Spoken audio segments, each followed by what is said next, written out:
The laughter came sharp and sudden, cutting through the bright morning air like shattered glass. It echoed across the polished courtyard where men twice his size flexed and smirked, their shadows long under the rising sun. He stood there, holding a worn duffel bag in one hand and his daughter's tiny backpack in the other, his shoulders slightly slouched from years of carrying more than just weight. To them, he was a joke. A single dad with tired eyes and cheap sneakers, standing in line to become a bodyguard for one of the most powerful CEOs in the country. But they didn't know what those eyes had seen. They didn't know what those hands had done.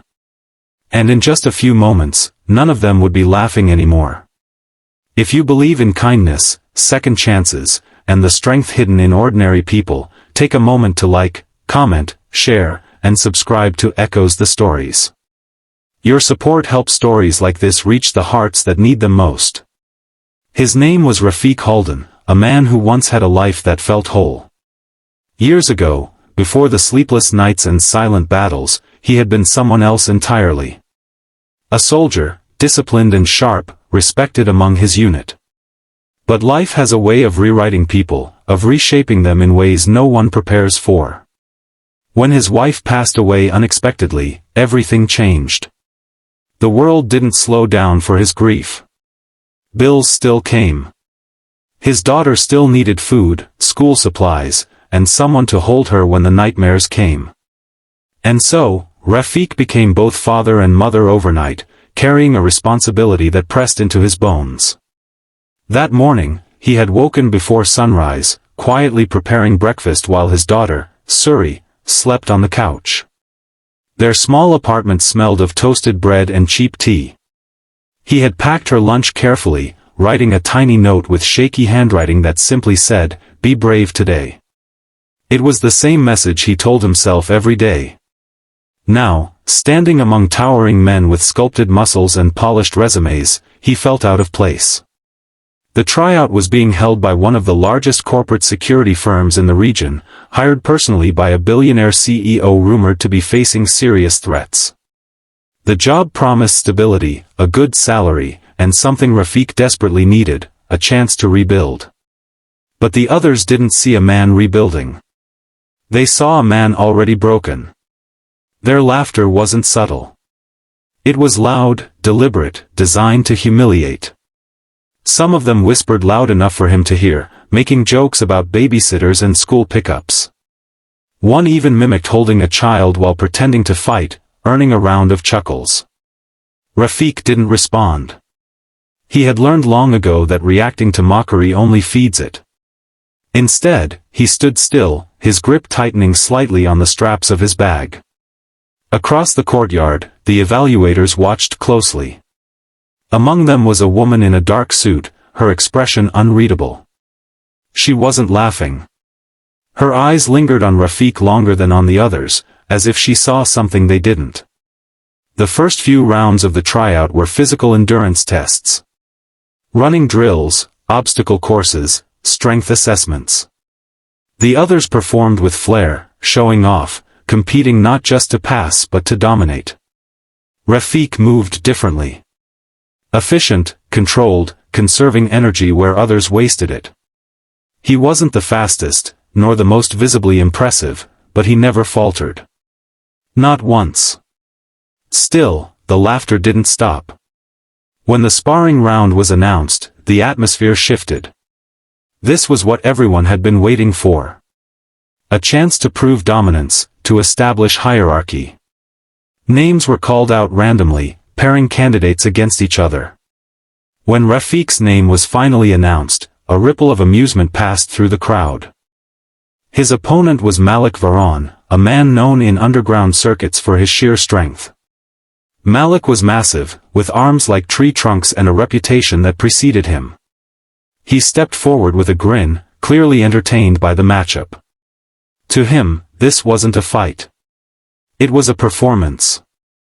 Rafiq stepped onto the mat quietly, placing his bag aside. For a brief moment, his eyes softened as he glanced at the small backpack beside it. Then, something shifted. The softness vanished, replaced by something older, something buried deep within him. The whistle blew. Malik moved first, charging forward with overwhelming force. It was the kind of attack meant to intimidate, to end things quickly. The crowd leaned in, expecting a swift and brutal finish. But Rafiq didn't meet force with force. He stepped aside. It was subtle, almost effortless, but it changed everything. Malik's momentum carried him forward, slightly off balance. Before anyone could process what was happening, Rafiq moved. Not with anger, but with precision. Years of training, of survival, of discipline, unfolded in seconds. A shift of weight. A calculated grip. A redirection of force. Malik hit the ground hard. The sound echoed across the courtyard, silencing the laughter instantly. For a moment, no one moved. No one spoke. The man they had all expected to dominate was lying flat on his back, stunned, struggling to comprehend what had just happened. Rafiq didn't celebrate. He didn't even look at the crowd.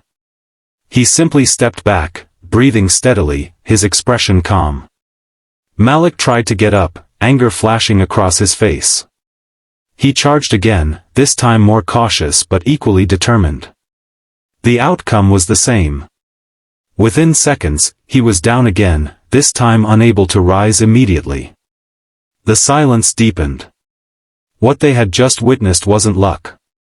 It wasn't a fluke. It was mastery. The woman in the dark suit exchanged a glance with the other evaluators. There was no need for discussion. They had seen enough. For the first time that morning, no one laughed. The rest of the tryouts continued, but the energy had shifted completely. The men who had mocked him earlier now avoided his gaze. Some looked confused, others embarrassed. Respect, reluctant but undeniable, began to replace their earlier arrogance. When the final selections were announced, Rafiq's name was among them.